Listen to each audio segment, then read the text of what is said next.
All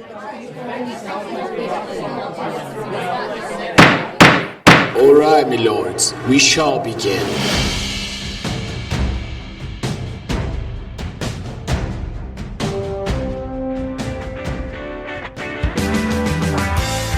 Olá, meus amigos, bem-vindos a mais um Cast Mister, o seu podcast de Teologia Reformada. Meu nome é Alexandre Rocha e a universidade desenvolve todas as capacidades, inclusive a estupidez. Eu peguei isso do rapaz, inteligente demais.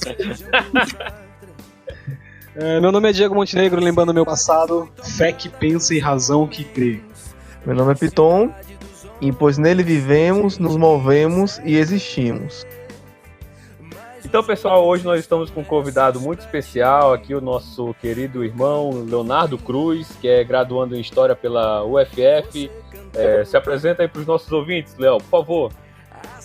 Fala aí, galera, eu sou o Léo, eu sou de Niterói, mas moro em São Gonçalo. Tenho 22 anos, né? Esse não é o primeiro podcast que eu gravo da minha vida, e porque eu falo isso, no primeiro que eu gravei eu disse que eu tinha 21, mas eu já tinha envelhecido, eu errei.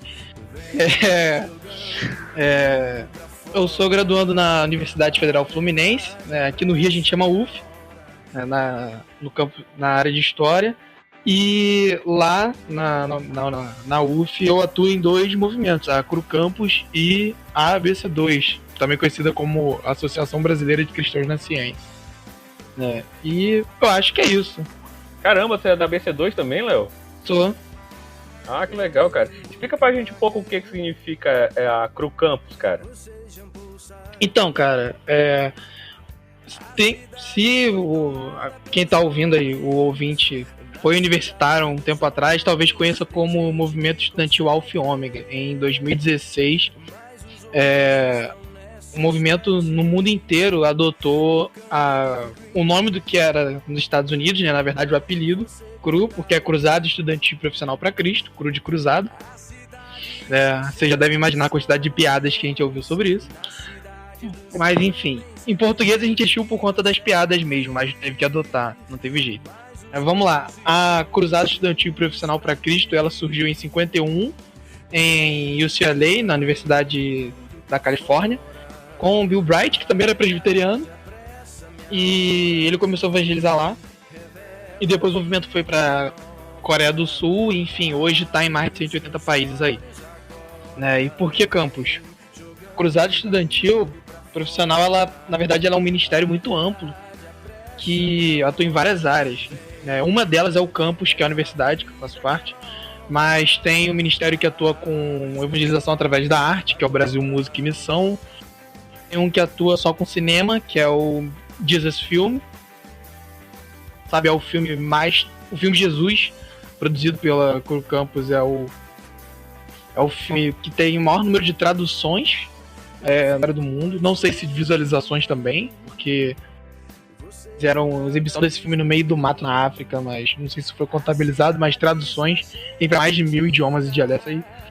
Ô, louco, legal. No Brasil... Não, e uma parada legal do filme é que o filme inteiro tem um voice-over, assim, um narrador, e é o texto da Bíblia. Tipo, os caras, eles não pegaram um script e adaptaram, eles entregaram pro Jesus a fala que tá lá na versão acho que é da English Standard Version, alguma coisa assim.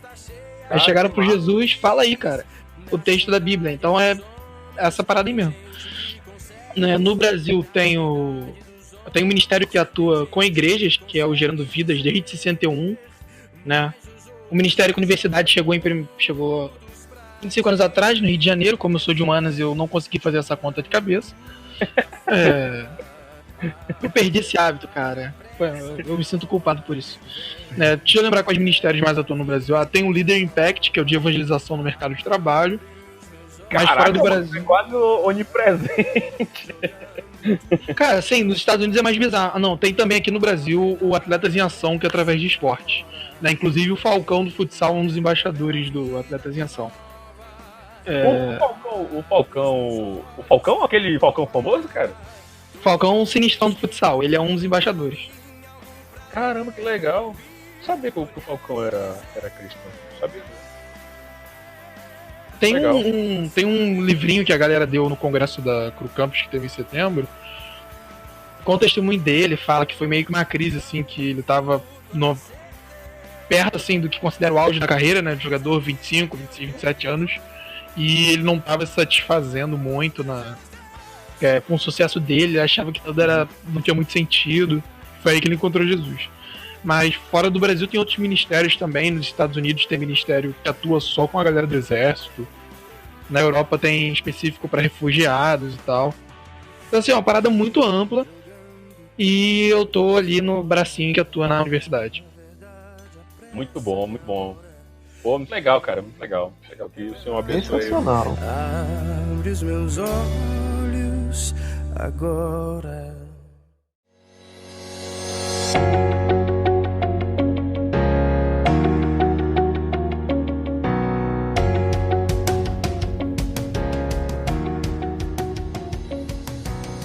Então, pessoal, como vocês já perceberam, o papo de hoje vai ser sobre o cristão e a universidade. E para começar esse nosso diálogo aqui, eu queria trazer aqui para a mesa um questionamento. O que o cristianismo tem a contribuir para o ambiente acadêmico? Então, sim, o que o cristianismo pode contribuir para a universidade, né? Uma vez que eu particularmente me identifico com a filosofia reformacional, eu acho que em todas as áreas possíveis das esferas da criação. Mas sendo um pouco mais específico, você acha que precisa ter uma diferença entre a atuação universitária acadêmica e a atuação na vida prática universitária. Porque muitas das vezes o que mais pega na vida do universitário, especialmente do universitário cristão, quando todo mundo fala assim que a universidade é um lugar que o cristão vai e se desvia. Tava até procurando a pesquisa aqui, e normalmente tem uma que falam que cerca de 70% dos cristãos que entram deixam a fé ao sair da universidade. Depois de começar a me envolver com o evangelismo no campus, tenho percebido que mais do que a influência de conteúdo dos professores na sala de aula, a vida prática do universitário, a rotina acadêmica de ter que estudar, ocupar seu tempo com um monte de coisa, um monte de compromisso, fora as possibilidades ali de liberdade que a pessoa, sei lá, um aluno que era do interior, aí vai para uma federal na cidade grande, mora sozinho e o espaço de sociabilidade é sempre uma festinha e tal. São esse espaço da vida prática que é o que eu acho que os cristãos têm de ser mais relevantes do que teoricamente já são. O espaço acadêmico ele é muito importante, mas sem a conexão com a vida prática, você pode criar mentes sensacionais e corações longe do Senhor. Então eu acho que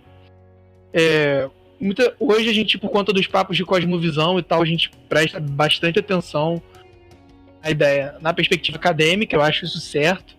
Mas às vezes a gente ignora um pouco o lado prático, do acompanhamento, do discipulado, de quem já é cristão lá, de apresentar Jesus para quem não é cristão, porque o quanto de possibilidade de ações e ideias que você vê ali que tentam te comprar literalmente, isso gera um conflito para todas as pessoas que estão ali, sejam cristãs ou não. Então, finalizando, para repetir o que eu já disse, eu acho que tanto na vida acadêmica quanto na vida prática, o cristianismo tem muito a oferecer, mas eu acho que a gente deveria dar um peso igualitário para as duas coisas, né? E não, como eu vejo ultimamente, a galera focando muito na questão acadêmica e na questão prática, da rotina, de trabalho, convivência, etc. E tal. Para contrabalancear o que o Léo falou, essa questão da vida prática, eu reparei assim que nos meus 4 anos de graduação eu sempre fui o único da minha turma que era cristão.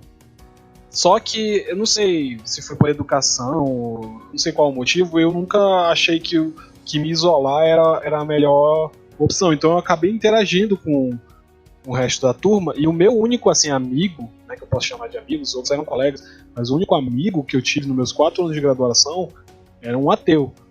Só que eram muito raras as exceções que a gente tocava nesse assunto. Nossa atuação era mais no quesito acadêmico. Então eu não tive esse problema da vida prática porque a gente não saía para se misturar. Por outro lado, pegando o que o Léo disse, as pessoas que tinham essa necessidade de interagir, de estar junto, realmente deixavam a questão da fé para segundo plano para poder se sentir mais parte daquilo.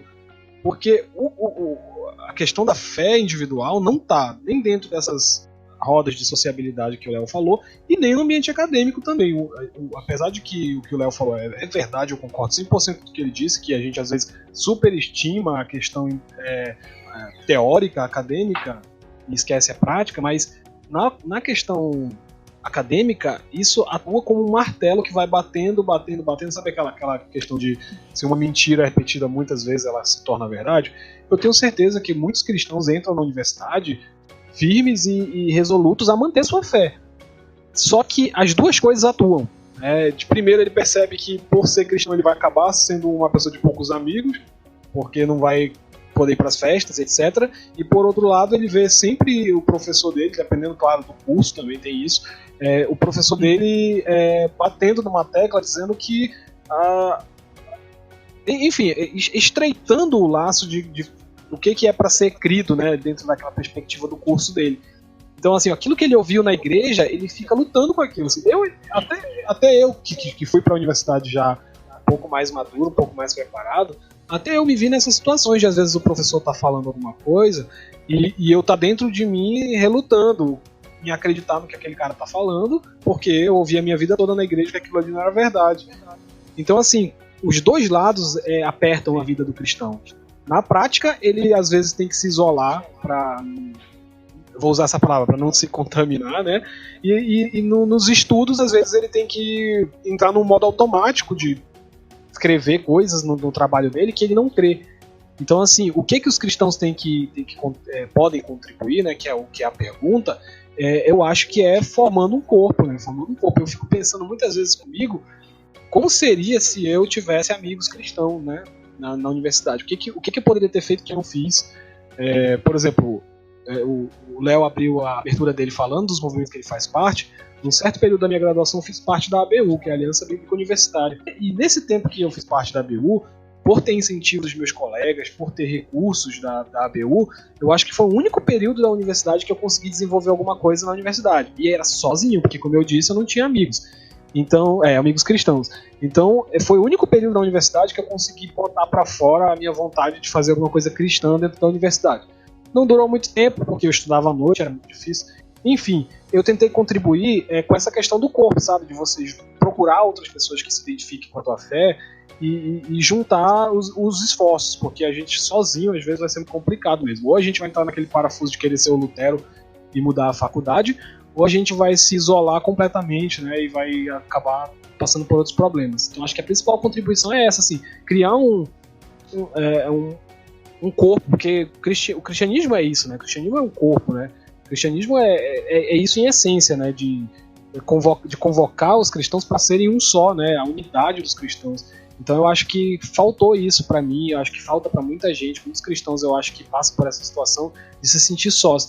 Só que se a gente fala de pesquisas, como o Léo citou, de que muitos cristãos se desviam, por que esses muitos cristãos, por que eles não se encontram, né? Por que eles não se juntam, por que eles não se conhecem no ambiente universitário? É uma coisa a se pensar. Talvez a contribuição viesse a partir daí, né? Do momento em que eles se juntassem. Na UF, eu tive notícia que existe um grupo do WhatsApp chamado Cristãos na UF, que a galera conversa e tal. Mas existe um problema que não é necessariamente um erro, mas é a divergência sobre como atuar na universidade. E cada movimento vai ter uma atuação distinta. Por exemplo, eu faço parte de dois movimentos, a BC2 e a Cru Campus.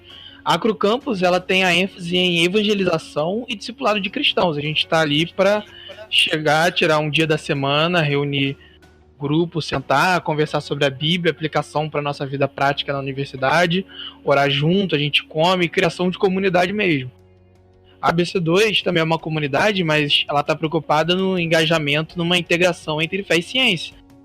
Ali para você estar ali, assim, claro, a gente ora antes da reunião e tal, mas o foco ali é sentar e quebrar a cabeça estudando, vendo onde que a fé cristã a tradicional, ortodoxa e a ciência mainstream conversam, onde se afastam, o que é problema de pressuposto, o que é problema de metodologia, essas coisas, e são coisas complementares. Mas acho que um dos problemas que eu tenho percebido, e alguns colegas do movimento da Cru Campus acho que vão concordar comigo, são duas coisas. Uma é que muitos cristãos, quando procuram outros cristãos na universidade, eles estão muito focados em encontrar apenas um porto seguro. O que eu quero dizer com isso? Eu conheço uma história de que eu não pude ir nesse dia de evangelismo, mas o missionário da Cru Campus, que era responsável, contou pra gente que eles foram evangelizar uma outra universidade que não tinha um movimento cristão, e eles encontraram um cara lá que se disse evangélico e tal, e conversaram com ele: pô, mas você já tentou falar de Jesus com um amigo seu e tal? E ele disse: cara, assim, eu não tenho amigos de universidade pra não me contaminar, eu entro, assisto aula e vou embora, trabalho em grupo, eu só falo: foi entregue o relatório e tal, foi, beleza, tchau, eu não vou me contaminar. E aí o que acontece? Ou as pessoas se isolam, ou faz o que a própria Cru Campus, no passado, ela foi muito acusada, o famoso clubinho de crente, entendeu? A gente se reúne ali, conversa sobre nossas atividades, a universidade é isso, a universidade é aquilo, professor ateu, etc e tal, vai embora para seus cursos, vai embora para sua casa. E tanto a proposta da Cru Campus agora e da BC2, elas tendem a uma intervenção. Por isso que a Cru Campus, ela fala: galera, tem que evangelizar, vocês têm que falar de Jesus pro pessoal, não adianta se isolar, fazer um porto seguro de crente e depois todo mundo ir embora. Vocês acreditam em Jesus, vocês acreditam que Jesus, ele é o Filho de Deus, ele morreu para salvar o pecador, né? Todas as coisas visíveis e invisíveis convergem nele, na obra que ele fez na cruz. Então vocês têm que falar isso pra galera. Se ele converge com tudo, ele converge com a vida universitária, ele converge com o conhecimento acadêmico. Então vocês têm que fazer isso aí. Então, assim, existe uma dificuldade na hora de pensar em como que eu vou intervir na questão de método, porque muitas pessoas partem para o segundo problema que eu queria falar, que é o mais fácil, não no sentido assim depreciativo, mas de que quando a gente quer atuar na universidade, produzir um modelo do culto da igreja. E aí o que acontece? Isso gera meio que uma espécie de sensação de querer brincar de crente na universidade, e isso acaba atraindo mais os que são crentes e não é efetivo para dialogar com quem não é cristão. Porque ele olha e fala: aquilo ali é o cultinho e eu vou embora. E é essa sensação que todas as pessoas que eu já tive a oportunidade de falar disso na universidade têm, de vezes que passaram por movimentos e ficaram necessariamente nessa metodologia de a gente vai reproduzir um modelo de culto aqui. E para mim isso não é errado em si mesmo, mas isso precisa ser complementado com outros modos de atuação. Porque isso satisfaz muito bem a necessidade de eu, que já sou crente, de encontrar um ambiente que é familiar, encontrar outras pessoas que estão ali. Mas na hora que eu penso que a universidade é o meu campo missionário, se eu só me reúno com a galera, canto louvor, falo uma palavra, que só conversa com a gente, e depois eu vou embora fazer minha prova e depois eu vou para casa, assim, a gente sempre vai estar dependendo da misericórdia de Deus, mas no que tange a nossa responsabilidade, a gente vai estar fazendo pouca coisa, a gente vai estar internamente, entendeu? Para usar a linguagem de Paulo, a gente não vai quebrar a barreira de inimizade que existe já do estereótipo do cristão na universidade, entendeu? Que o cristão não estuda, que é um sujeito ignorante, que não dá para conciliar a fé com conhecimento acadêmico. Às vezes você para pra conversar, tem gente que não acredita, e você se descrente, e fala assim: poxa, mas você fala de série, de Harry Potter, de Star Wars, eu nunca imaginei que um crente ia ver essas coisas. Então, tem gente que evita inconscientemente portas para falar do evangelho, porque acaba se isolando pessoalmente ou se isolando numa bolha de crentes ali que só faz o que é comum e depois vai embora, entendeu? Então, acho que esses são os dois problemas: o isolamento pessoal e às vezes isso resulta no isolamento coletivo. E às vezes rola vários discursos assim de vitimização em relação à universidade, de que a universidade é isso e aquilo, mas na prática o que a gente faz para ser diferente? Então vai sempre continuar sendo assim. Enfim, eu acho que esses são os dois principais. Na verdade é um problema que se desdobra em dois, né? Eu acho, da relação que eu tenho visto com cristãos da universidade. Mas enfim, os meninos falaram, né? O Léo citou a questão de alguns obstáculos, né?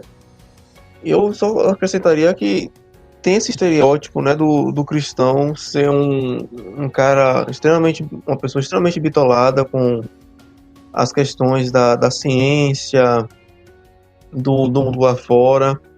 E a gente percebe que quando você chega na universidade, né, somente nos cursos de humanas, você chega no primeiro semestre e tem aquelas matérias bem introdutórias sobre epistemologia, conhecimento, filosofia, e aí a gente vai aprender sobre o que é o conhecimento, e eles falam, não existe conhecimento neutro, não existe separação entre sujeito e objeto, eu interajo com o meu objeto, minhas concepções religiosas, filosóficas, todas interagem juntas, eu não sou uma pessoa neutra. No momento que você chega e diz que você é cristão, todo esse diálogo muda, e as pessoas vão dizer que não, eu não posso falar da minha fé, eu não posso procurar manter um certo tipo de diálogo.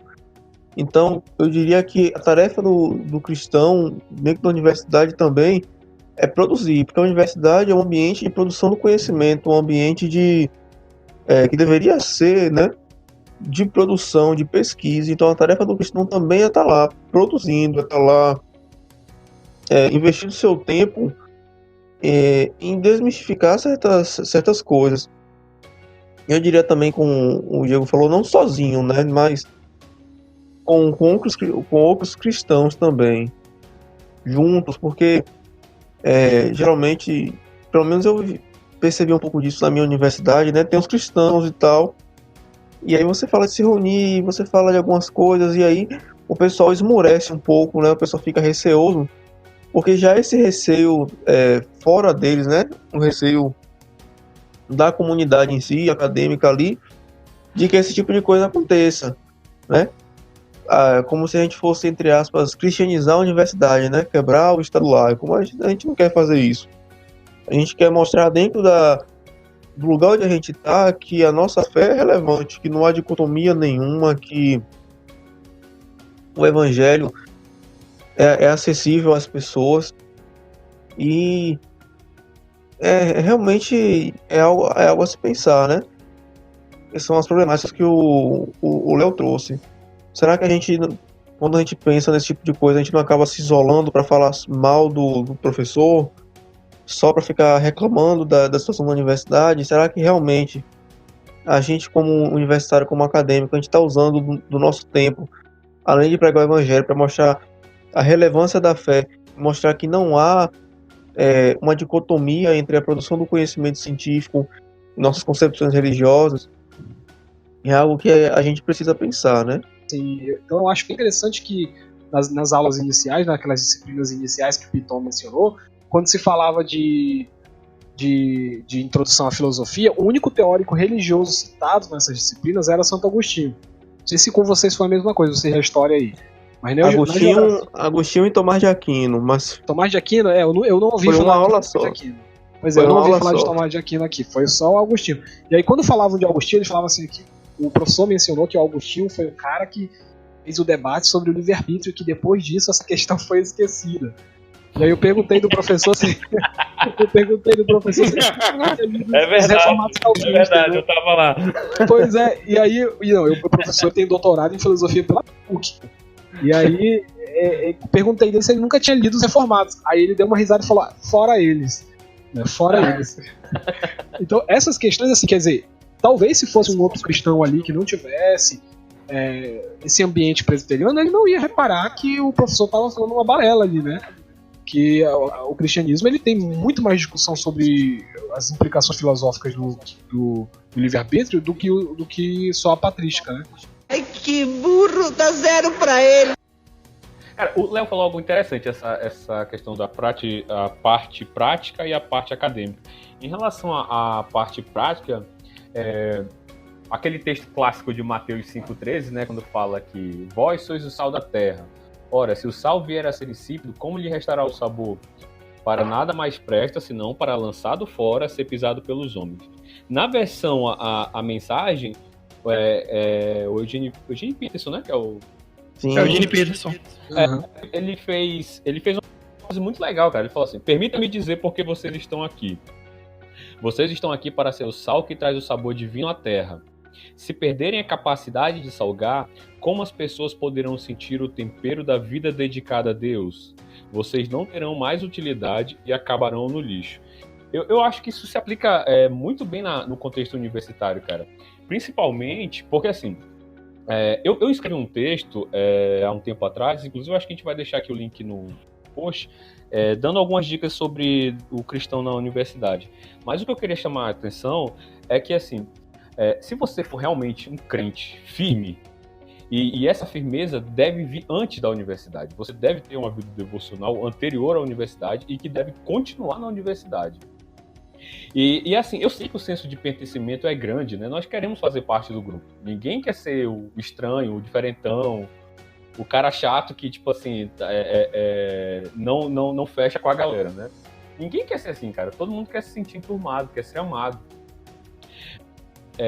Mas o cristão, ele vai ter que sofrer essa afronta por amor de Cristo, cara. Muitas vezes ele vai ter que ser o diferentão, entendeu? E muitas vezes, e isso foi parte da minha experiência na universidade, muitas vezes quando os teus colegas de classe estão com algum problema, estão quebrados, ele vai vir falar contigo, cara. Ele vai vir falar contigo. Ele vai pedir um conselho de ti, porque ele te vê como alguém diferente, como alguém que não é igual aos outros colegas dele, entendeu? Então, assim, é muito importante quando nós adotamos uma postura diferente dos demais colegas, e que apesar de que nós devemos ter um relacionamento com as outras pessoas, mas que acima de tudo nós não podemos negociar os nossos princípios. Muita gente entra na universidade, muitos crentes, muitos cristãos entram na universidade como um agente secreto. Ninguém sabe que o cara é cristão. Pô, ele frequenta as aulas, ele conversa com os amigos, mas ninguém sabe, cara. O cara nunca falou nada. O cara é tipo assim... Porque, cara, não adianta. Quer queira ou quer não, as pessoas vão perceber que você é diferente. As pessoas vão perceber alguma coisa. É igual quando o Pedro tentou se esconder lá quando ele tava olhando Jesus ser crucificado. Não, mas o jeito que você fala denuncia.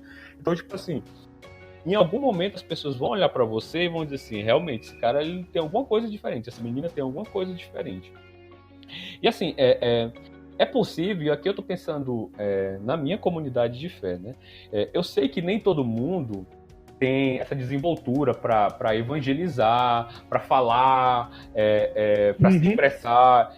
Eu sei que nem todo mundo é assim, mas todo cristão é chamado a ter uma postura de salgar essa terra, de conservar os valores do reino. Então, assim, por mais que você não consiga elaborar um tratado, refutar as teses ateístas dos seus colegas e dos professores, mas que no fundo você sabe que aquilo ali está errado, mas você é chamado para permanecer em presença fiel. Você tem que ser uma testemunha ali do que Cristo fez na sua vida. E as pessoas vão perceber, e quando elas tiverem um problema, elas vão até você. Então é importante que você seja diferente, apesar de toda a dificuldade. Vale a pena. Cara, é sobre essa conexão aí do evangelho para a vida prática, né? Uma das coisas que a gente... do evangelismo, né? Que nem todo mundo tem desenvoltura.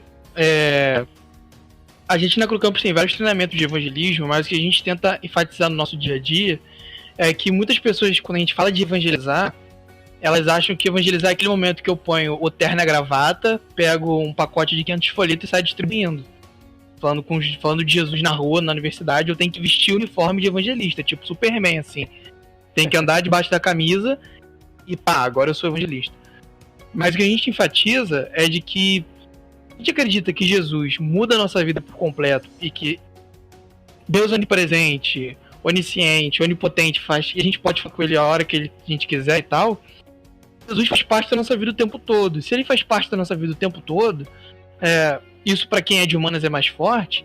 Então, cara, como é que... Se o cara que é marxista, que é liberal, que é qualquer ista aí que você quiser, ele vai falar tudo da vida dele partindo da premissa de que aquela teoria social é a verdade inviolável e sacra, por que você não pode... Se o cara chegar e falar assim, pô, meu namorado, minha namorada tá fazendo umas coisas que eu não gosto, meu namoro tá uma droga, o que você não pode falar pra ele do amor na perspectiva do evangelho?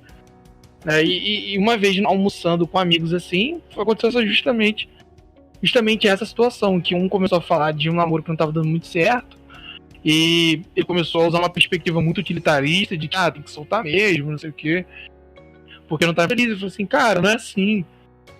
E a pessoa também é um ser humano, ela tem afetos, você tem que procurar saber como agradá-la melhor, etc e tal. Eu tô resumindo aqui.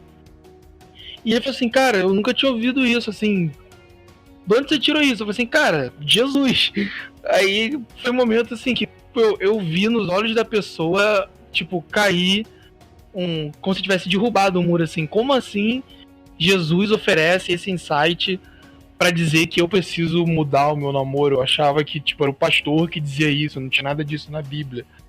Mas como que Jesus vindo e morrendo na cruz, né, se entregando a favor de outra pessoa, muda a minha perspectiva sobre meu namoro, sobre como eu para pagar a residência estudantil, sobre como eu crio amizades. Então a nossa intenção é justamente essa. Se Jesus fez parte da nossa vida o tempo todo, cara, busca conexões com a vida prática das pessoas também, porque elas também fazem amizades, elas também comem, elas também leem, elas também veem séries.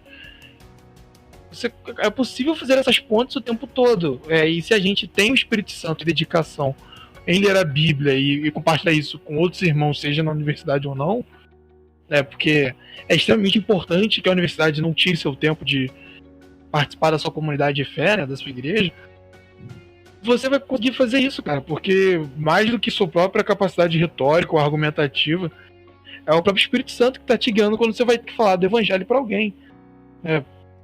Você não precisa passar pelo plano da salvação, tipo, passo a passo, para dizer, puxa, eu evangelizei e cumpri uma fórmula aqui e tal, então já posso bater meu ponto de horário de trabalho de evangelista. Mas às vezes você tá conversando com amigos e de repente vem um papo sobre, um exemplo bem aqui, mas como apreciar a natureza é legal. Por exemplo, na UF tem lá no Graguatá, né, onde eu estudo, tem uma parte do campus que dá pra ir de Guanabara, então sempre rola esses papos assim com amigos de olha o pôr do sol daqui, que lindo, como a natureza é grande. Aí começa aquelas conversas que você fala assim, poxa, a pessoa tá atribuindo uma essência divina à natureza, e é aqui que eu entro, cara. Se você fala assim, ter o conhecimento bíblico do evangelho, que seja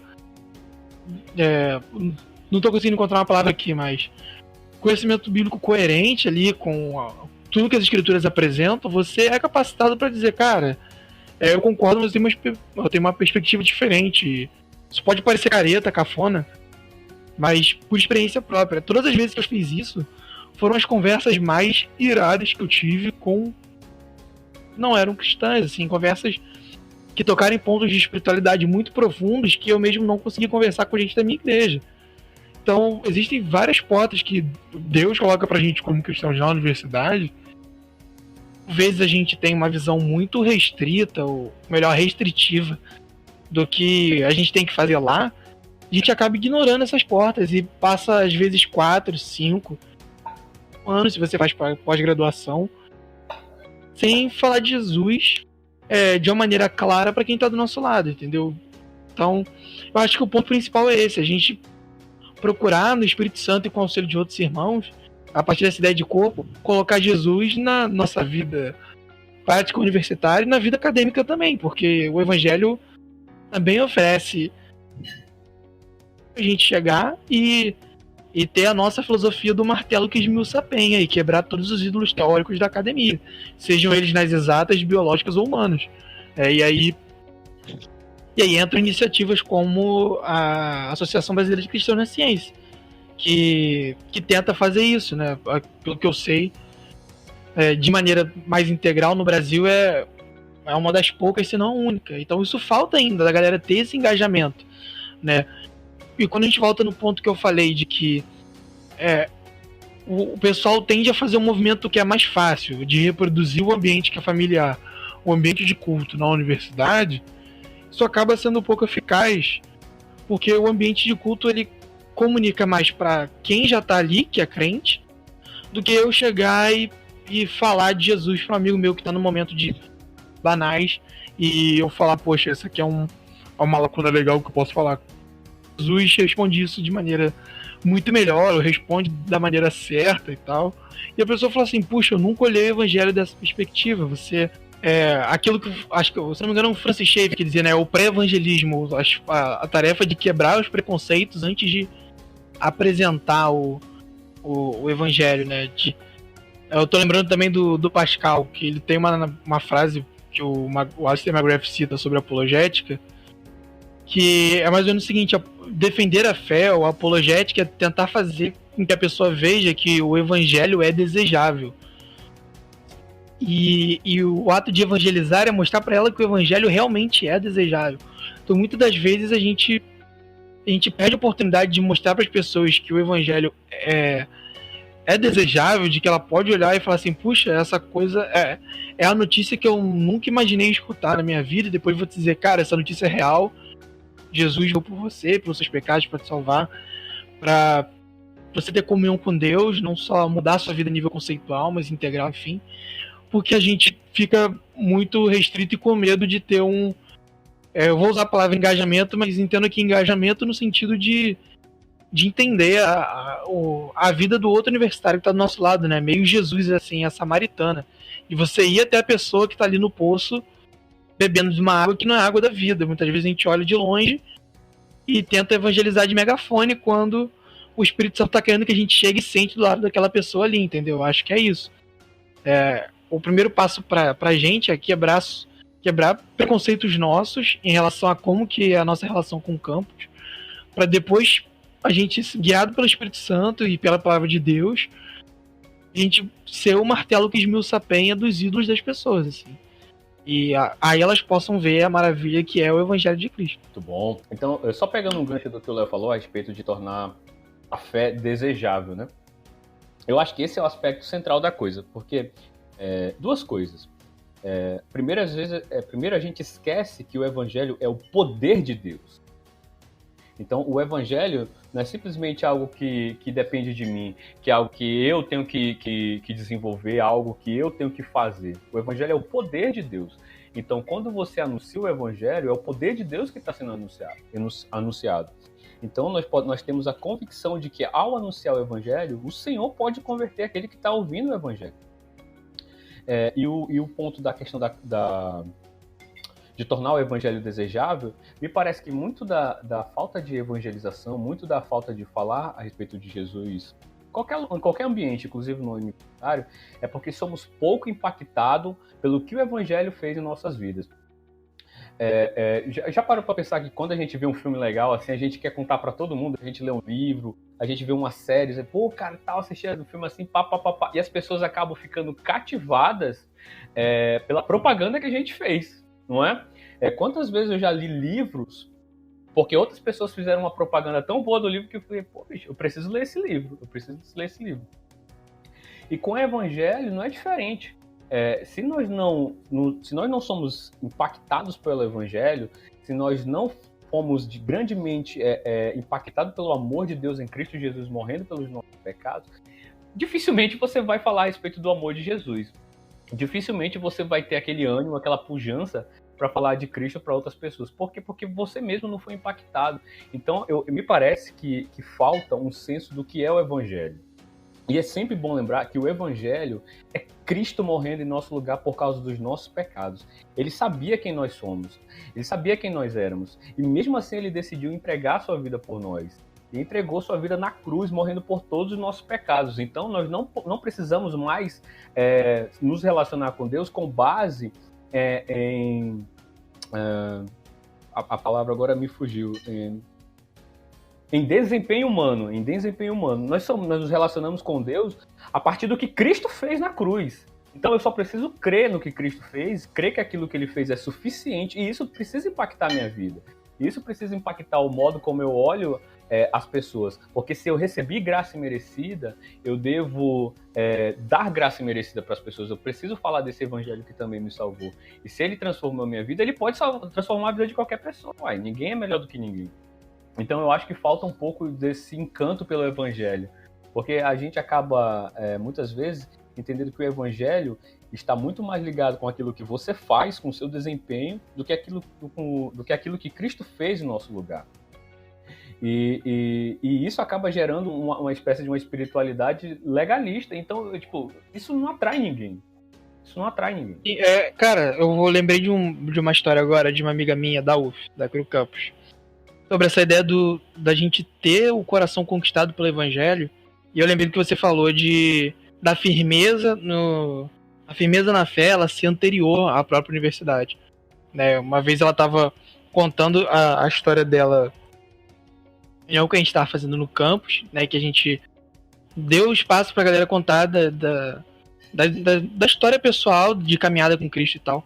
E ela é assembleiana, assim, muito raiz, de tipo, na universidade mesmo, quando ela teve liberdade de usar calça comprida, ela falou assim, poxa, eu vou usar, mas ela não se sentia confortável em fazer isso, né? Agora, enfim, isso já passou um pouco. Mas ela veio do interior do Rio para estudar, em primeiro lugar, serviço social, antes de ir pra história. E aí, cara, serviço social é um curso que é essencialmente marxista, assim, tipo, até o talo, assim, até o osso, assim, a galera cara, não tem como, tipo, é religiosamente marxista. Então, assim, na história da UF, pelo menos, você tem mais liberdade teórica, mas no serviço social, cara, não dá. E ela falou assim que, cara, eu era muito marxista, eu fiz parte de grupo feminista marxista, eu entreguei panfleto da Internacional Comunista e tal, mas ao mesmo tempo eu ia pra igreja, eu era muito ativa. E ela falou que a galera falando, você vai se desviar, você vai um monte de coisa errada, e ela falou que isso não afetou porque ela ainda percebia que, por mais que eu fosse muito marxista, eu era muito crente. Até um momento que demorou vários anos, um momento que ela foi ouvir uma pregação do Jonas Madureira sobre a amplitude da redenção, aquela coisa de todas as esferas e tal. Foi nesse momento que ela se tocou que o materialismo histórico-dialético dela estava batendo em coerência com a fé cristã. Aí, assim, o processo de libertação dela de enxergar o marxismo religiosamente ainda tá fluindo. Então tem outras questões que são mais periféricas dentro do marxismo, isso aí é outra discussão. Mas ela falou assim, cara, o que eu tirei de conclusão da minha história é que esse papo de que a universidade desvia crente é uma falsidade, porque o que acontece aqui é que a universidade revela o seu coração. Porque mesmo eu sendo crente, acreditando piamente no marxismo, eu não consegui abandonar Jesus. O Espírito Santo, ele me poupou de cometer esse ato até o momento em que, pela misericórdia dele, ele mostrou que eu estava sendo incoerente. Mas ela tá no segundo curso dela, quase terminou o serviço social. Então pega aí que ela ficou mais ou menos uns 6 anos nessa luta aí de ser uma pessoa muito assembleiana e muito pentecostal, uma pessoa também que é muito marxista. E aí você, cara, como é que você fica diante de um exemplo desse, entendeu? Deus que faz isso, entendeu? Então, assim, o ponto que eu quero falar com essa história é exatamente isso. Muitas vezes a gente entra na universidade com medo de que o que vai acontecer lá vai me desviar, né? A questão de que se eu tenho uma firmeza na fé, o máximo que pode acontecer é incoerência. E o Espírito Santo vai usar alguém para me mostrar isso. Mas se eu já estou na igreja, né, que é muitas vezes o caso, a pessoa que é criada na igreja e o tempo todo naquele ambiente, e principalmente um ambiente que não tem uma solidez teológica, né, e às vezes comunidades que não dá nem para chamar de comunidade de fé, que tem várias brigas internas por poder, por cargo, e chega na universidade e vê um monte de papo racionalista ou todo desconstruidão, cara, o que esse ambiente vai revelar é que o coração da pessoa nunca teve com Cristo. Podia estar ali externamente, a pessoa seguindo a prática ali para agradar pai e mãe, ou porque tinha amigo na igreja, mas uma vez que pisa na universidade e é convidada por isoporzinho da abertura, cara, a partir dali já era, cara, porque ela vai se revelar ali e vai abrir o coração. Porque ela sempre quis uma escapatória desse ambiente eclesiástico que realmente era sufocante. Então, por isso que a gente falar na ideia de, para além da questão da cosmovisão que a gente está batendo muito hoje, é corretíssima, os cristãos focarem no ambiente de corpo, que não necessariamente reproduza o que rola no culto, é essencial para evitar que isso aconteça. Eu lembrei de outra história aqui agora, da galera da Cru Campus evangelizando na UERJ, e a gente chegou lá e entregou um panfleto pro cara, a gente falou, olha, a gente é Cru Campus, a gente é um movimento cristão e tal. Aí o cara começou a chorar e falou assim, cara, graças a Deus que eu encontrei vocês, porque eu sou crente e eu acabei de fumar meu primeiro baseado, e eu não queria isso. E aí o cara começou a falar que vivia um contexto de igreja super legalista e tal. Pesado. E ele falou assim, Deus, se o senhor não me enviar alguém crente pra falar comigo, eu vou me entregar, vou ficar às cordas e vou fazer o que eu quero, porque o que eu vivi eu não tenho certeza sobre o evangelho. Então é por isso que eu insisto que as duas coisas têm que estar conectadas. E, de novo, se a firmeza na fé ela é anterior à graduação, o máximo que vai acontecer é o caso dessa minha amiga, é incoerência. O Espírito Santo vai usar alguém para revelar essa incoerência, mas você não vai se apartar da verdade do evangelho. Você não vai conseguir, até porque você não tem poder para isso. E, pessoal, só para deixar claro que, assim, nós estamos falando a partir das nossas experiências aqui. Não pensem que você vai pegar lá o cigarro de maconha e vai poder fazer a mesma coisa e vai dar certo do mesmo jeito. Nem pensem Pois é. Nem pensem nisso, viu? É só pra deixar a gente não tá dizendo que fumar baseado é sinal de Deus para atrair crente. Sim. Só pra deixar claro. Muito bom. Ai, que burro, dá 0 pra ele. Então, pessoal, o papo tá muito bom. Partindo agora para a questão de apologética, tema talvez meio polêmico, vocês acham que esses debates a respeito de defesa da fé são realmente necessários no ambiente acadêmico? Gente, assim, eu sou uma pessoa péssima nessas coisas, né? Aí eu vejo o pessoal falando o tempo todo, não, você tem que defender a fé e tal. Aí a gente viu aquele filme Deus Não Está Morto. E aí a gente assiste os vídeos dos debates, né, do William Lane Craig, do John Lennon, que acha que a gente vai chegar na universidade, e aí o professor vai desafiar a gente, todos vão desafiar, a gente vai fazer um debate mediado e tal. Mas nada disso acontece. Eu acho que apologética em si, todos aqueles temas que, por exemplo, o Alistair McGrath escreve, o Lane Craig escreve, eu acho que eles servem mais em uma questão de que, para mim, do nosso interior, sabe, a gente conhecer os argumentos, a gente firmar a nossa fé, dar uma base intelectual para a nossa fé. Mas eu acho que no contexto universitário, talvez saber o que a Bíblia está dizendo de forma mais clara, algumas passagens polêmicas, né? Porque sempre gosto de apontar passagens polêmicas. Eu acho que às vezes é mais relevante você ter uma base bíblica, né? Melhor do que você ter uma base, digamos assim, filosófica.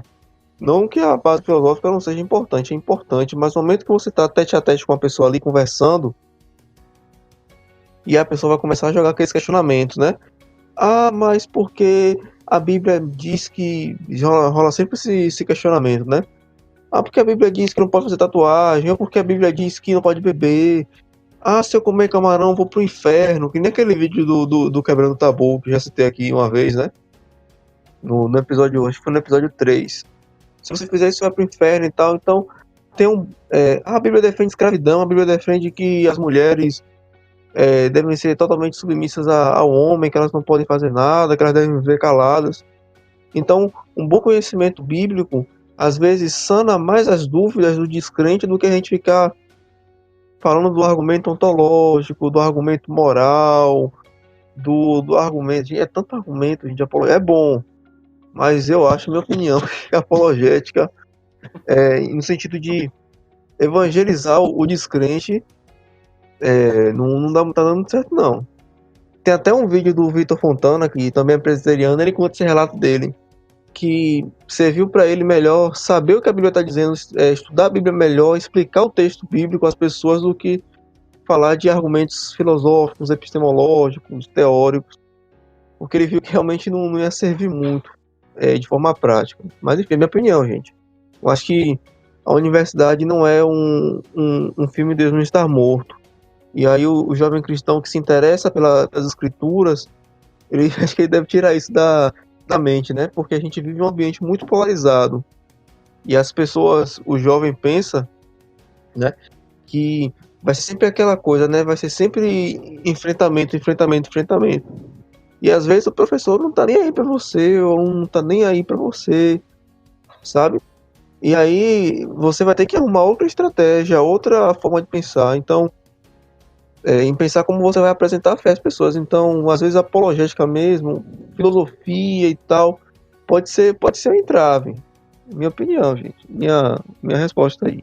Pois então, o Piton falou aí sobre a questão do clima do filme Deus não Está Morto, né? E que muitos cristãos entram na universidade achando que vão enfrentar esse tipo de coisa. E assim, eu vou fazer um comentário agora a partir da minha experiência pós-graduação, né? Mas eu confesso que eu me vi nessa situação ao longo da minha graduação, de às vezes ouvir o meu professor falar alguma coisa que contradizia a minha crença bíblica e me sentir na obrigação de interromper a aula dele para fazer esses comentários, e eu achava que aquilo era uma atitude apologética. Então eu acho que se for com base nisso, aí eu concordo 100% na crítica do Piton. Se for isso que o Piton quis falar sobre apologética, os cristãos achando que tem que dar birra por tudo, ninguém pode falar nada contra a Bíblia, que eles têm que ficar interferindo. Aí eu concordo. E eu fiz muito isso. Eu assumo que eu fiz muito isso. Por isso que não tinha amigo, né, mano? Eu tinha amigo. Eu disse que eu não tinha porque não tinha cristão fazer o quê, né? Aí os pessoal se convertesse mesmo. Mas assim, com o tempo, e é curioso porque hoje eu sou professor, né? Com o tempo eu fui percebendo que o professor, ele tem uma ementa, né? A gente sabe que tem professor que não cumpre muito a ementa, mas tem professor que tem que cumprir os conteúdos do curso, e é uma questão, uma deficiência que a gente precisa assumir. Os cursos hoje em dia no Brasil não têm ementas preparadas para certas questões filosóficas e teológicas que a gente gostaria de tratar. Os cursos, eles têm uma bibliografia, eles têm uma historiografia muito ali estática, muito tradicional, vou dizer assim, e os professores estão apegados a ela pela educação que eles têm desde a graduação deles. Então, a gente quer introduzir uma coisa muito abrupta no meio de um debate que está só ali, de forma singela, seguindo uma ementa. Hoje eu, como professor, consigo ver isso, mas como aluno eu achava que se o professor citasse, por exemplo, a evolução e não citasse o TDI, eu já achava que tinha alguma coisa de errado. Entendeu? Ele tem que citar o TDI. Se ele não citar, então eu vou interferir na aula dele e vou falar que existe o TDI ou que existem versões da evolução que contemplam a possibilidade do criador estar gerindo o processo de evolução. Hoje eu vejo que é o seguinte, que a apologética é defesa, não ataque. Primeira coisa, apologética é defesa, não ataque. E qual a melhor ocasião para uma defesa dessa? Quando o assunto for o assunto da sua defesa, né? Que é uma coisa que a gente às vezes se excede. A gente quer defender quer argumentar coisas na nossa defesa que não estão em pauta na aula. E a gente acaba, às vezes, trazendo tropeço pro evangelho, porque a gente expõe coisas ali, às vezes no calor do momento, principalmente se for uma pessoa esquentada, vai falar coisas que às vezes podem afastar, destruir pontes que às vezes você estava tentando construir antes, destruir pontes com as pessoas que estão te ouvindo. E então, hoje eu percebo muito bem isso, que o Alexandre falou assim de amigos que vão correr para ti e vão te pedir conselho, vão querer te ouvir porque sabem que você é diferente. Eu percebi que pessoas que antes tinham essa postura de me procurar e tal, de falar comigo, foram se afastando um pouco por perceber o diálogo, porque eu acho que elas, por causa das discussões em sala de aula, porque eu acho que elas achavam meio contraditório, sabe? O cara falar coisas sábias, falar coisas... uma das coisas que eu mais ouvi na faculdade foi: poxa, você fala isso e engraçado que você é tão novo, né? Tipo, às vezes um amigo que é casado vinha falar alguma coisa pra mim, eu falava alguma coisa sobre casamento pra ele, tipo, pô, você é tão novo e sabe dessas coisas. E essa mesma pessoa, acho que não via essa pessoa sábia no momento interrompendo uma aula, interrompendo um doutor, um licenciado, na aula dele. E isso não é apologética. É uma coisa que a gente tem que entender. Isso não é apologética. Isso é chatice. Então, isso é chatice. Isso é birra. Nada é mais terrível do que você achar que tá sendo o apologeta e todo mundo sabe que você é só um cara chato, mano. Então só tá atrapalhando a aula sendo o chato. Não, o exemplo que eu ia dar era positivo, cara, porque no primeiro período, né, tem aquelas matérias de introdução e tal, aí tinha sociologia, e eu peguei o professor mais marxista, assim, da UF, o maluco, você falava assim, o nome do cara, tipo, a galera falava assim, não, falar do Marx é o que o Marx disse, porque ele é muito brabo. E só que o maluco, ele era um professor muito honesto, tipo, ele soube falar do liberalismo sem descer a lenha, e ele falava assim, gente, quando eu fizer alguma crítica eu vou dizer, olha, isso aqui sou eu falando. E aí tem um problema dessas intervenções que eu percebi em amigos meus que não são crentes, por conta de questões teóricas, marxismo, liberalismo e tal, que é a briga da moda, é o seguinte, é não ter ainda a manha para diferenciar o que é a opinião do professor e o que é a exposição de conteúdo. Né, que é o que você falou aí, da ementa, não sei o que e tal. Então a gente acha que o professor escolheu aquilo ali porque ele quer assentar a lenha, mas não, ele tem um cronograma a cumprir e tal. E aí, nesse cronograma o professor teve que falar do Weber. E aí teve uma tarefa lá em grupo e tal, que ele sempre fazia, que era discutir um determinado ponto do texto. Cada grupo tinha um ponto, turma, e a galera debatia depois, né, nesse momento de turma e tal. E aí o ponto que caiu pro meu texto o ponto que caiu pro meu grupo do texto era justamente que o Weber falava sobre as implicações da justificação pela fé na mudança das relações sociais e relações econômicas. Um grupo de gente, aí eu falei assim, cara, vou escutar o que as pessoas têm a ouvir. E a galera começou um papo de que isso era teologia da prosperidade na Idade Moderna, porque pra você quebrar essas relações, você tinha que estar interessado em lucrar mais e ter mais dinheiro. Eu falei assim, Jesus. Aí, tipo, eu parei e só depois da aula que eu fui perceber isso. Eu comecei a evangelizar as pessoas sem querer, porque eu falei assim, não, cara, justificação pela fé não é isso. A premissa de que somos todos pecadores, Deus criou o homem e tal. Eu passei pelo plano da salvação. E depois eu falei assim, como que isso se aplica nas relações econômicas? Uma vez que eu fui salvo por Cristo sem meu mérito, existe uma relação de trabalho em que um trabalho é mais digno e outro não. Aí eu citei até um texto de Lutero que ele desce a lenha nos maridos porque não queriam trocar fralda na criança. Ele falou assim, não tem essa distinção. O que te faz melhor? Nada. Então você tem que trocar a fralda do seu filho também. Isso é uma obra para a glória de Deus também. Não é algo a ser desprezado, não. A galera ficou assim, caraca, como que eu nunca tinha escutado isso? E quando eu fui falar pra turma, o professor falou assim, olha, é a primeira vez que eu vejo alguém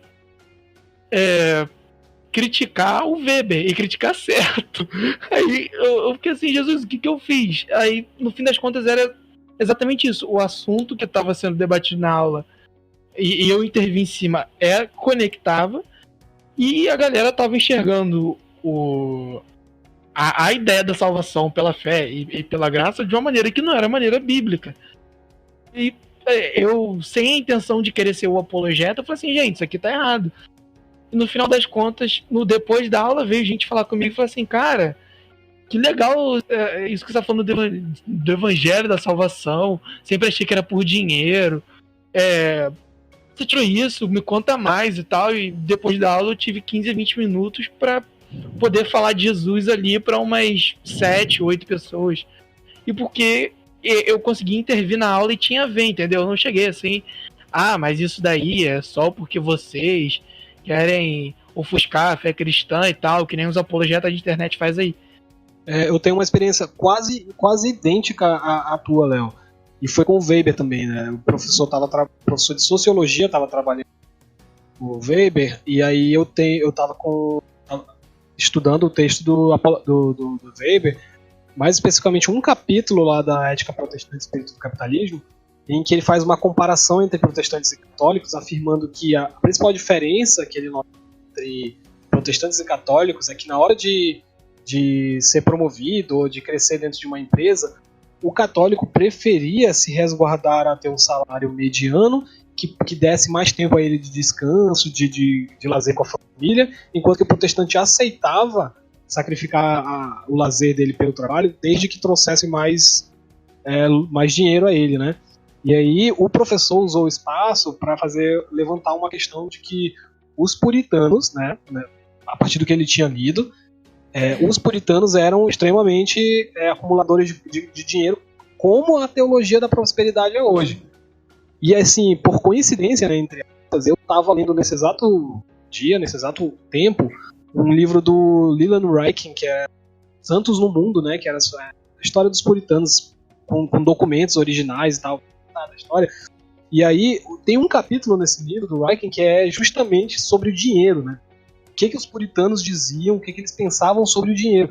E era engraçado que estava lá de forma muito clara que os puritanos, eles pregavam de fato que o dinheiro era uma bênção, que você deveria sim buscar ter os recursos, mas que o fim desse recurso jamais, em hipótese alguma, era a acumulação, como o Weber estava colocando. Não era para acumular, era para usar esse dinheiro. E geralmente os puritanos diziam que o uso principal desse dinheiro vai ser em prol dos outros. E isso era uma coisa que eu só tinha acesso porque justamente eu era cristão e eu estava lendo os puritanos. E aí quando eu coloquei isso pro professor, ele falou que ele agradeceu, né, o meu comentário e disse que isso era importante, ler o outro lado. Porque ele falou, eu li o Weber, que é uma crítica, ou um comentário um pouco mais crítico, mas eu não conhecia, eu nunca li o Calvino, nunca li os puritanos, nunca li. Muito interessante o ponto que você trouxe. E o fato dele ficar elogiando, aquilo foi apologético. O elogio do meu professor, não tanto a minha fala. A minha fala foi mais ali para contribuir com a aula dele, mas o fato do professor estar elogiando eu ter um conhecimento que fugiu da aula ali, foi de grande ajuda. Então, assim, o professor elogiou e também, ao fim da aula, as pessoas vieram conversar comigo sobre aquilo. Então, às vezes, é isso, assim, é você saber que você está ali para construir. Se você conseguir construir, mostrar que o evangelho constrói, que o evangelho elucida, sabe? Fazer as coisas de uma forma mais positiva, não destrutiva, não um ataque. Eu acho que a gente produz muito mais. O professor disse assim, muito bom, Diego, mas a nota é 0. Cara, engraçado, eu não ia falar não, mas agora esse modelo que eu vou falar uma coisa, Alexandre. Só rapidinho, o Alexandre fez essa piada. Fala. Engraçado que quando ele terminou todos os textos, que depois teve o Marx, né, e outros teóricos, quando terminou, ele anunciou qual era o método de avaliação, esse professor de sociologia. Olha qual era o método dele. O método dele era assim: ele ia ler todas as provas, né, as provas eram escritas, discursivas, ele ia ler todas as provas, ele ia selecionar a que ele julgasse melhor. E a que ele julgasse melhor, automaticamente teria um 10. E aí ele começaria a fazer uma escada. Comparativo. Exatamente. Ele começaria a fazer uma escadinha associando o grau comparativo ao melhor. Então, a nota dos outros alunos dependeria de quem fosse o melhor. Então, no caso, ele me selecionou como 10, eu e mais um aluno. Fomos o 10, e todos os outros alunos praticamente só tiraram de 8 para baixo. Não teve intermediário que teve 9, 9,5, não teve. Foi 8 para baixo e eu e mais um com 10. E foi engraçado porque tava todo mundo ali muito mais assim, ouvindo, concordando com ele. Eu fui o único que fiz um comentário crítico. Então, assim, era de se esperar mesmo que acontecesse isso que o Alexandre falou. Você veio me xoxar aqui e falar o que eu não sei, então toma o teu 0 aqui. Era de se esperar, mas por incrível que pareça, ele gostou e acabou me retribuindo uma nota boa. O que eu ia falar é que esse modelo que o Guilherme falou, dos debates e tal, eu acho que ainda tem a ver com uma visão muito racionalista, assim, da fé mesmo, de que você consegue demonstrar por lógica que Jesus é Deus e a pessoa ela precisa se converter por aceitar aquilo ali na lógica. Essa ideia de debate um contra o outro, os dois ali em pé e tal, de confronto, pra mim me parece muito isso, né? E não aquela ideia que eu vejo agora na apologética mais contemporânea, da apologética para a pessoa perceber que ser cristão e ser racional não é uma impossibilidade, de que a existência de Jesus, a própria ressurreição, são coisas que são históricas, mas como é que eu vou dizer isso aqui?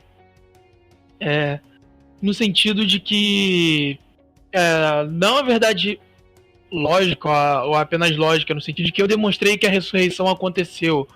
Portanto, se você não compreender isso, você é menos inteligente ou não. É uma questão de fé essa parada. Entendeu? Mas, enfim, que o ponto que eu quero chegar é de que ao que o Diego falou, da questão da construção. De que quanto mais a gente perceber a ponte e onde que a fé cristã complementa, onde a teoria não pode chegar, eu acho que isso acaba sendo mais produtivo e positivo para nossa relação com aqueles que estão próximos da gente, mesmo que essas pessoas não se convertam, elas passam a ver a gente com outros olhos. Vou dar um exemplo de uma aula que eu tive, que eu estava começando a a pegar as manhas da história intelectual, e a aula falava sobre a história da economia no Ocidente, a partir da história intelectual, e ela pegava o conceito da palavra economia desde a sua raiz, e desde a sua raiz até o debate sobre a economia da Trindade, que é quando aparece a palavra economia no vocabulário ocidental. E aí o autor que a gente estava usando, que é o George Agamben, ele faz isso para dizer o seguinte: olha, a ideia de economia, ela tá baseada ela é uma palavra que tem raiz cristã. Então, se o Ocidente ele é cristão e capitalista, logo o capitalismo, ele, por mais que hoje seja ateu, um monte de coisas, ele tem um monte de práticas que, se você for fazer o rastreamento do princípio, você vai encontrar lá no debate da economia da Trindade. Então, o que ele propõe? O Agamben, que é não sei se é comunista, não sei se é anarquista, mas ele é um cara que é totalmente radical no sentido de ser contra o capitalismo. Não tem ideia de reforma do capitalismo, nem revolução do proletariado. A ideia é você viver num regime em que a propriedade seja impossível. E ele vai dizer que o único exemplo disso na história foram os franciscanos, que foram os caras que conseguiram dizer que você pode usar as coisas sem ser dono delas. E aí, qual a ideia que ele usa? O Agamben, ele vai pegar o Foucault e vai dizer o seguinte: o homem, ele cria coisas e fica preso àquilo que ele cria, ele fica preso aos seus dispositivos. O homem cria ferramentas para poder lidar com a natureza, os desafios da natureza, e ele se torna extremamente dependente delas, de maneira que ele não se enxerga como homem sem ter essas ferramentas. E aí o professor trouxe essa ideia do Agamben, e ele falou assim: gente, a pergunta, dá pra gente viver numa sociedade em que a propriedade seja impossível, que nem o São Francisco? Porque o que ele fez que a gente não consegue fazer? Aí todo mundo na sala, tem que derrubar o sistema, fazer o quê? Tudo isso e tal. Aí ele: gente, mas como que a gente derruba o sistema se uma vez que a gente cria... O Agamben tá dizendo isso, né? Inspirado no Foucault. Uma vez que a gente cria as coisas, a gente fica preso a elas, né? Coisa é essa que a gente não conhece, que a gente fica preso àquilo que produz. Sim, professor, não, disso é idolatria. Aí ele ficou assim: como assim? Aí eu usei conhecimento que eu tinha do Doiver para explicar sobre idolatria teórica e tal. Aí eu falei um pouco do Salmo 115, de que o homem se torna aquilo que adora. Eu falei assim: o Francisco conseguiu fazer isso porque ele era crente. Eu não vejo outra explicação, professor, porque ele queria tanto em Jesus que ele falou assim: eu não preciso de propriedade. Porque por que eu estou dizendo isso? Porque se o Francisco é cristão e ele parte da premissa de que o evangelho ele te dá uma nova natureza, então ele pôde se desgarrar do dispositivo. Ele acreditou que ele tinha uma nova natureza, que não foi ele que construiu, foi outra pessoa que deu para ele. Agora, na premissa do Francisco, sendo ele cristão, ele não podia chegar e falar assim: eu quero abrir mão da propriedade por mim mesmo, porque eu vou aderir à propriedade de outro modo, que não é o modo que eu vivia antes. Então, tipo, nisso ele falou assim: caraca, cara, faz sentido isso aí que você tá falando da idolatria. Ele não falou assim: nossa, o crente, não sei o que. Ele falou assim: cara, faz sentido. Entendeu? E foi uma hora que todo mundo ficou assim: cara, verdade. A gente... Muito interessante, Leonardo, mas é zero também. Não foi isso que aconteceu. Não foi isso que aconteceu, graças a Deus. Não foi isso que aconteceu, graças a Deus. Hoje o cara é amigão meu, depois disso. Porque ele falou assim: cara, ele falou assim: eu não esperava essa conexão, os tipos de conexão que faz sentido, entendeu? E não foi zero porque não era pergunta que caiu na prova, então... Ai, que burro, dá zero pra ele. Então, pessoal, caminhando aqui pro final do nosso papo, vocês teriam alguma consideração final para fazer? Deixar alguma mensagem? Falar alguma última coisa que esqueceram de falar? Eu diria, e é algo que eu pequei, eu tô no quarto semestre de história, gente, é algo que eu pequei nesses primeiros 3 semestres, mas que eu tô tomando vergonha agora fazendo, que é algo que eu nunca dei muito valor, e quero que vocês, cristãos que estão na universidade, lembrem-se disso, que a gente, além disso tudo, na questão da fé, a gente precisa ser exemplo também dentro da sala de aula, a gente precisa ler os textos, a gente precisa tirar as boas notas, porque a gente pensa que não, mas isso vai dar um respaldo pra gente dentro da universidade.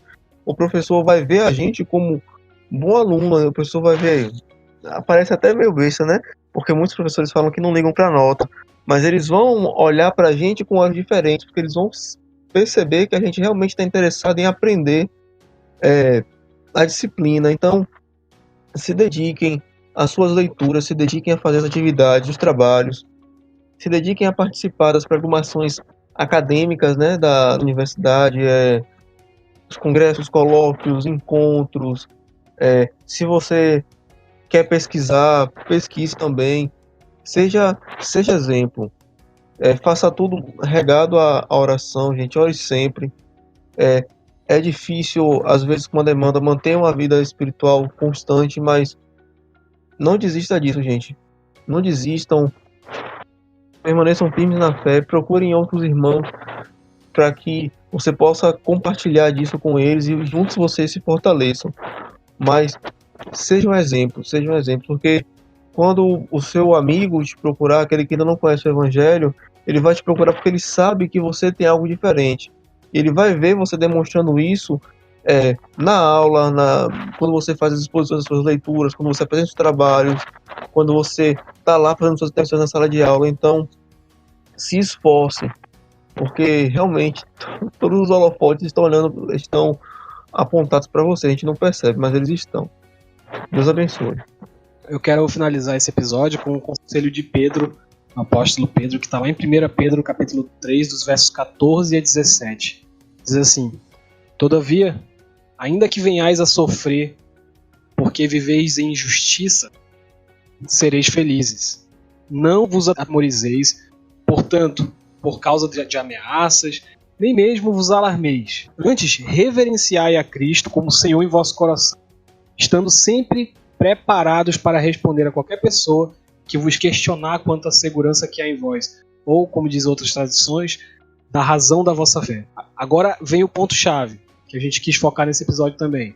Contudo, fazei isso com humildade e respeito, conservando a boa consciência de tal maneira que os que falam com malignidade contra o vosso bom comportamento, pelo fato de viverdes em Cristo, fiquem envergonhados de suas próprias calúnias.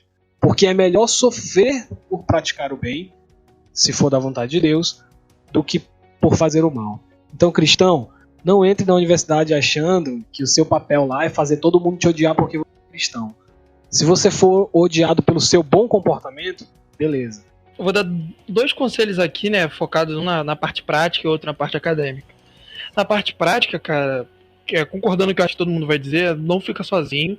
Acho que é uma coisa que a gente não passou aqui, mas eu tenho que alertar. Existem movimentos de seitas cristãs nas universidades, Brasil afora, né? Então tome cuidado com isso. Procure movimentos sérios, comprometidos com uma teologia bíblica coerente. Se não tiver um movimento na sua universidade, eu posso falar da minha realidade, que é tanto a Cru Campus quanto a BC2. Tem treinamento para você procurar e começar um núcleo lá. É só procurar o contato do missionário, do responsável pela sua área aí, né? Depois a galera pode colocar os links no post aí do cast. Então procure movimentos que sejam sérios, que sejam efetivos na hora de intervir na universidade. E a nível acadêmico, eu vou citar aqui não vou ler, mas vou citar o texto de Paulo em Atenas, por um motivo muito claro, que ele se indignou com a idolatria lá, e o lugar em que ele foi denunciar a idolatria, ele não foi para a sinagoga, ele foi para Areópago e usou os poetas dos gregos, né, para usar as palavras dele. O que eu quero dizer com isso? Muitas vezes, quando a gente pensa em como um cristão pode servir na universidade, a gente fala de cosmovisão, e aí o passo que a galera tem é um isolamento não social, mas acaba tendo isolamento intelectual.